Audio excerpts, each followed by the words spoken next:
Bonsoir à tous, merci d'être ici pour écouter ce témoignage très douloureux. Voilà, vous savez, je vous annonce tout de suite, je suis ni médecin, ni écrivain, ni philosophe, je suis qu'une maman.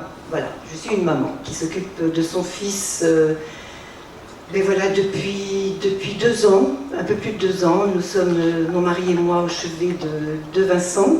Il faudrait peut-être que je vous le présente un petit peu globalement, je ne sais pas, je ne suis pas à l'aise pour parler en public, je vais faire pour le mieux. Voilà, Vincent a eu donc son accident en 2008, en septembre 2008. Pendant 5 ans, évidemment, il y a eu des étapes difficiles. Nous gardions beaucoup d'espoir tant qu'à qu'il revienne, qu'il retrouve ses facultés. Bon, le temps a passé, nous avons fait tout ce que nous avons pu pour lui donner le maximum de rééducation. Voilà, il est allé à Berck. Après quelques mois passés à Châlons-en-Champagne, il est allé à Berck. Donc à Berck, ils l'ont gardé 3 mois. Et ils nous ont bien dit, bon, ça n'évolue pas beaucoup, donc vous pourrez refaire une demande, nous le reprendrons. Donc on avait toujours ce grand espoir, nous l'accompagnons tous, les frères, les sœurs, je peux vous dire qu'on nous l'a porté pendant 5 ans avec amour. Jamais nous avons parlé en famille d'une possibilité de l'euthanasier. Donc inutile de vous dire que ce 13 avril, ça a été, quand nous l'avons appris, nous avons su qu'il avait été débranché le 10 avril, alors que je rencontrais le docteur Caricher le 5 avril, parce qu'il savait que je venais rendre visite, mon mari étant en convalescence, il avait eu un gros problème de santé.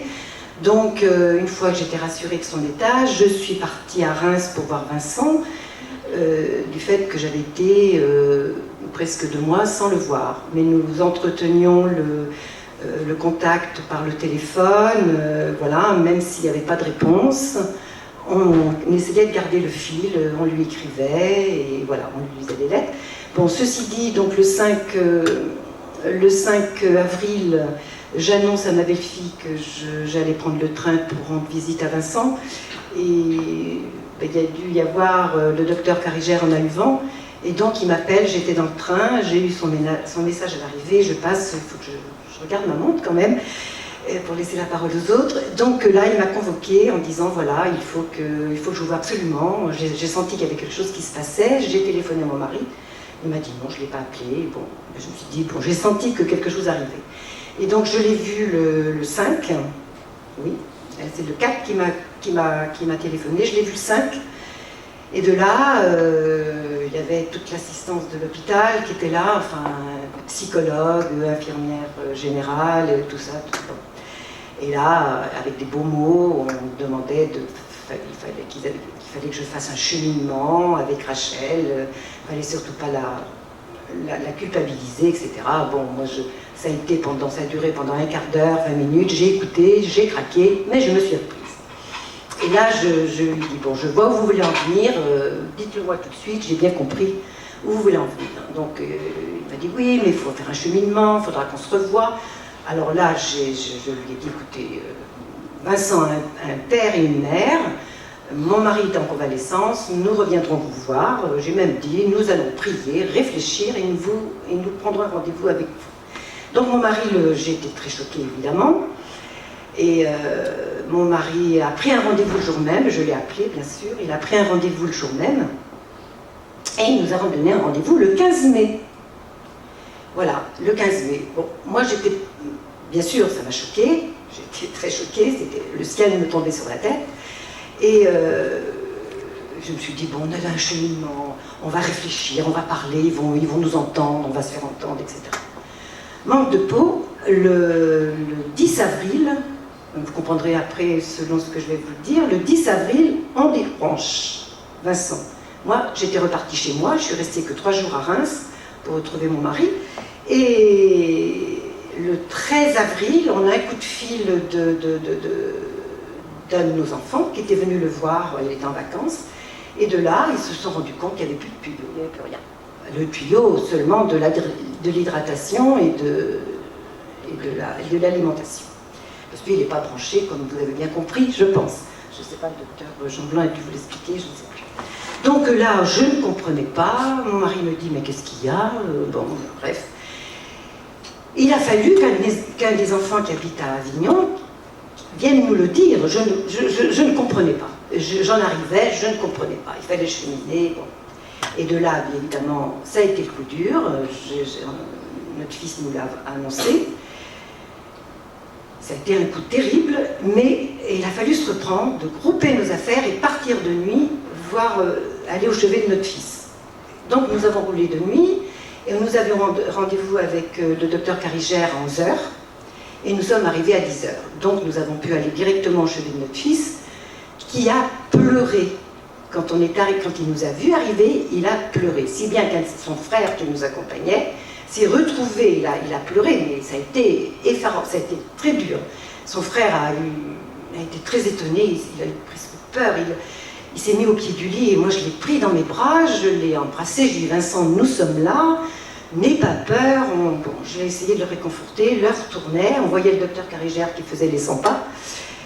Et il a fallu se reprendre. Bon, et là, nous avons donc rencontré ce docteur Carigère qui n'était pas fier, il ne savait plus comment s'y prendre. Je ne voulais pas que ça se passe comme ça, enfin il était un peu perdu, il a vu quand même qu'il avait fait, je pense, une erreur dans l'immédiat. Et en fait, il n'avait pas le même discours avec nous quand il était avec nous et avec son personnel. C'était très curieux comme... Bon. Alors là, il a fallu agir vite. On lui a dit, écoutez, quand même, vous allez le retrancher. Enfin, on a dialogué. On a tellement dialogué, on a dialogué pendant 10 jours, en cognant aux portes, à toutes les portes, aux portes de l'évêque, aux portes des médecins, aux portes... Et c'est de là qu'on a atterri, qu'on a fait connaissance du docteur Jean Blanc et du professeur Ducrot, on ne connaissait pas, on ne les connaissait pas. C'était vraiment providentiel d'avoir deux médecins très costauds, très efficaces, qui croyaient en ce qu'ils disaient, en ce qu'ils faisaient, qui nous ont soutenus. Et donc le dernier jour, on lui a dit, écoutez docteur, c'est notre dernier mot. On a vu Vincent dépérir, vraiment dépérir. Un matin, on rentre dans sa chambre, et les volets étaient fermés, c'était une chambre mortuaire, vraiment. Je revois ce spectacle, c'était affreux.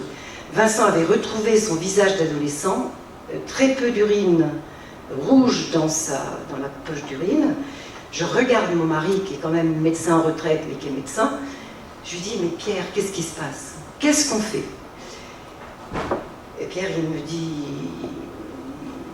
bien, voilà. Il m'a expliqué, on n'a pas voulu parler devant Vincent quand même, on l'a rassuré, on a dit, Vincent, on est là, on va te porter, on va se battre. Et on est sorti, et là, on n'a pas toujours été au chevet de Vincent comme on l'aurait souhaité, parce qu'il fallait faire vite. Et de là, voilà, on lui a dit, écoutez, maintenant on ne voulait pas aller en procédure judiciaire, on a été obligé de faire un recours d'urgence. Et c'est de là que nous avons rencontré Maître Payot et Maître Triomphe, qui sont des avocats également, qui croient en ce qu'ils font, qui croient et qui sont toujours à nos côtés pour nous défendre, et Dieu sait qu'ils se battent comme des lions, c'est qu'à de le dire. Voilà Vincent, comment ça s'est présenté, cette histoire d'arrêt d'alimentation et d'hydratation. Ensuite, ça a été un combat juridique que Maître Payot vous expliquera. Je vais quand même vous donner quelques nouvelles actuelles de Vincent. Évidemment, nous ne le quittons pas, sauf pour des exceptions telles que celle-ci, mais son papa est toujours près de lui. Et voilà, donc Vincent est statu quo. Il a même progressé, je trouve, par rapport aux premières années quand il était au Capucin, enfin les premières années. Ça s'est vraiment dégradé au point de vue personnel, enfin au point de vue médical, quand Vincent a réintégré Sébastopol. Et là, on a très vite, moi je n'étais pas là au quotidien, on laissait la place à son épouse, qui est quand même son épouse, on ne voulait pas marcher sur ses plates-bandes, mais elle nous disait toujours, je vous dis tout, on lui faisait confiance. Et un bon jour, j'arrive à Sébastopol et je lui dis, mais c'est curieux, chaque fois que je viens, Vincent n'est jamais mis en fauteuil, je ne le vois jamais en fauteuil. Elle me dit, bah, il tombe en bas du fauteuil. Je dis, attends, il est tétraplégique, il faut prendre un fauteuil adapté. Il n'est pas possible qu'on prenne un fauteuil droit, enfin bon, voilà. Et de là, j'ai compris que quelque chose commençait à s'installer, en fait. Et ça s'est accentué, si bien qu'on est arrivé en 2013 avec cette situation, et depuis, c'est le combat. Voilà. Mais actuellement, Vincent tient le coup, et c'est même, je vous dis, je dirais, quand on dit progresser, c'est un petit progrès, et Vincent est présent, Vincent, il y a des regards, des échanges, on parle dans le silence, mais il y a des regards, il est présent, parfois il n'a pas envie. Il n'a pas envie, il dort. Bon, ben c'est tout. Moi, je lis à côté de lui. Puis quand il se réveille, je lui fais de la lecture. Je lui passe des vidéos. Je lui mets des matchs de tennis parce qu'il aimait ça. Voilà. Je crois on va se battre et on se battra jusqu'au bout.